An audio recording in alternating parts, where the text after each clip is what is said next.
Et non, contrairement à ce qu'on peut penser, la créativité n'est pas réservée qu'aux artistes. Vous, moi, tout le monde, on peut avoir 1000 idées à la minute. Mais la créativité, c'est surtout pas inné. La créativité, ça se travaille. En fait, pour qu'elle se libère, on doit la stimuler dans tous nos environnements, qu'ils soient personnels ou professionnels. On peut au moins identifier 2 éléments, 2 ingrédients pour la développer. Le premier, c'est la curiosité, et le deuxième, c'est l'ouverture d'esprit. Ça nous permet en fait de gagner en souplesse, notamment en souplesse de pensée. Ça va nous ouvrir aux autres, ça va nous permettre d'avoir de l'imagination. Et en fait, on va être beaucoup plus attentif à tout ce qui nous entoure et à tout ce qui est essentiel.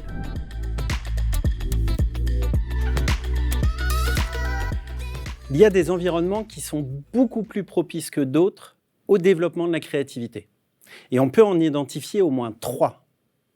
Le premier environnement, c'est celui qui donne le droit à l'essai et à l'erreur, où on va tester des choses. Le deuxième environnement, c'est la culture d'entreprise. Les cultures d'entreprise qui encouragent l'apprentissage, et notamment l'apprentissage par l'expérience, permettent de développer la créativité. Le troisième, c'est les équipes. Lorsqu'elles sont pluridisciplinaires, avec des profils variés, on va pouvoir développer davantage de créativité, et notamment grâce à l'intelligence collective. En revanche, certains environnements vont freiner la créativité, notamment les environnements qui obligent à se conformer à des processus très stricts, ou alors lorsqu'on se sent sous contrainte en permanence.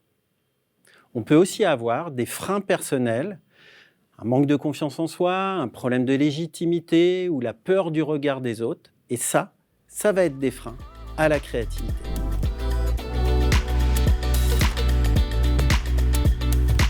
Pour développer la créativité, on peut au moins identifier 3 exercices. Le premier exercice, il consiste à multiplier les occasions d'échanges informels avec des personnes et qui notamment peuvent avoir des horizons variés. Pour cela, il ne faut pas hésiter à participer à des événements professionnels, mais pas seulement, des conférences, des expositions, des événements culturels. Un deuxième exercice, c'est de prendre l'habitude d'observer finalement les situations, de repérer un petit peu comment les personnes agissent, comment elles se questionnent, et d'essayer de tenter de se questionner aussi à son tour. Qui, quoi, où, quand, comment, pourquoi. N'ayez pas peur de poser ces questions, n'ayez pas peur quelquefois de déranger aussi. En fait, il est toujours intéressant d'aller à la pêche aux idées neuves, de développer finalement cette curiosité dont on parlait tout à l'heure. Le troisième exercice, sortir de sa zone de confort.